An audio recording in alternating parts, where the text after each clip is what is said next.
Bon, lorsque nous faisons le levée de fonds, on ne distribue pas par secteur d'activité.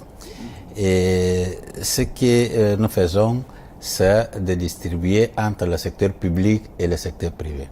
Et vous savez que jusqu'en 2016, le secteur public lui seul consommait plus de 85% des financements de la BDAC et le secteur privé ne laissait que 15%.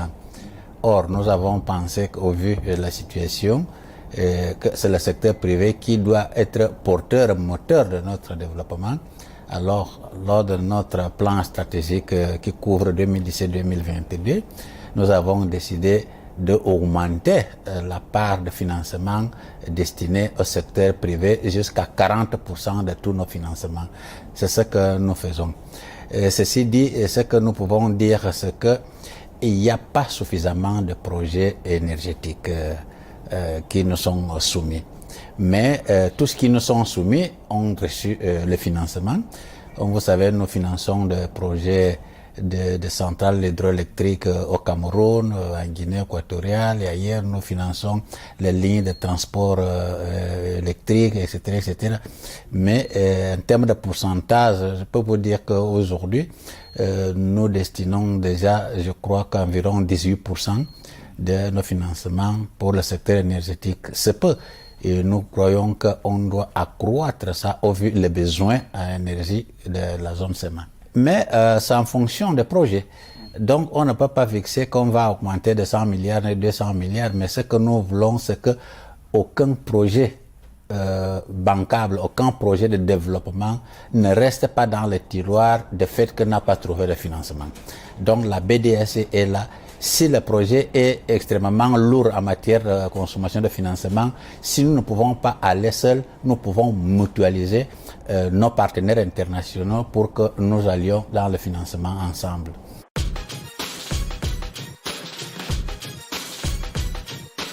Mais justement, quand nous publions ces statistiques dans un forum comme celui-ci, et nous le faisons aussi souvent lorsque nous faisons nos roadshows, c'est un plaidoyer que nous menons à chaque fois. Mais justement, ça s'adresse au pouvoir public, ça s'adresse aussi également aux investisseurs privés. Pour leur dire que si l'Afrique centrale veut se développer, il y a quand même des bases. Aujourd'hui, nous allons, comme vous avez dit tout à l'heure, dans une zone commerciale unique en Afrique. Mais quand on regarde à l'intérieur de l'Afrique centrale, nous voyons qu'entre nous-mêmes, il n'y a pas de commerce. Entre nous-mêmes, il n'y a pas de communication. On voit qu'on ne consomme pas l'électricité, peut-être parce qu'on ne produit pas suffisamment. On voit que le taux d'accès à Internet est faible. On voit que pour partir d'un pays à l'autre par route, c'est impossible. On voit, non, mais par avion, nous vivons grâce aux compagnies de l'Afrique de l'Ouest. Alors nous disons que l'Afrique centrale doit avoir conscience que personne ne viendra ailleurs pour venir développer l'Afrique centrale. Comment nous sommes en retard comme ça, par rapport aux autres zones? Qu'est-ce qui nous manque? On a quand même des hommes intelligents, on a aussi des ressources. Donc pourquoi? Qu'est-ce qui manque? C'est la volonté. Donc il faut que nous changions de paradigme, que nous soyons sûrs qu'il n'y a que nous-mêmes qui pouvons prendre en main notre développement. Et si nous ne le faisons pas, nous serons toujours en arrière par rapport aux autres zones.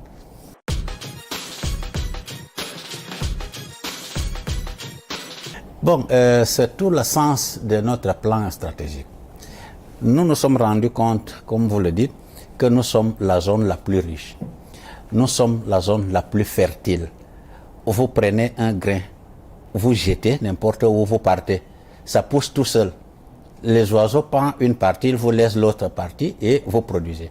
Mais on voit qu'il y a des pays dont la terre est de rochers, c'est eux qui nous vendent les produits agricoles. Nous nous sommes rendus compte qu'en moyenne, nos pays importaient 500 milliards de francs CFA par an en engrais alimentaires, alors que nous avons une terre fertile. La survenance de la crise pétrolière nous a montré que tous nos pays étaient restés à genoux parce que l'économie n'était pas diversifiée. C'est pour cela que nous avions dit qu'on ne peut pas continuer comme ça. Et nous avons alors établi des priorités, que nous devons financer d'abord l'agriculture. Nous devons financer l'agro-industrie pour qu'on puisse, et la petite et moyenne industrie, pour qu'on puisse transformer nos matières premières. Nous devons financer le transport pour que ce que je produis ici, je puisse le vendre ailleurs. S'il n'y a pas de transport, on va faire comment? Nous devons financer l'énergie parce qu'on ne peut pas s'industrialiser si on n'a pas d'énergie. Donc on a établi ces priorités. Et c'est dans ce cadre que nous sommes en train d'orienter nos investissements et nos financements. Mais il faut aussi que les pouvoirs publics et le secteur privé aussi prennent conscience que les opportunités qu'il y a chez nous, ça ne doit pas être les investisseurs étrangers qui doivent venir exploiter les atouts de notre zone.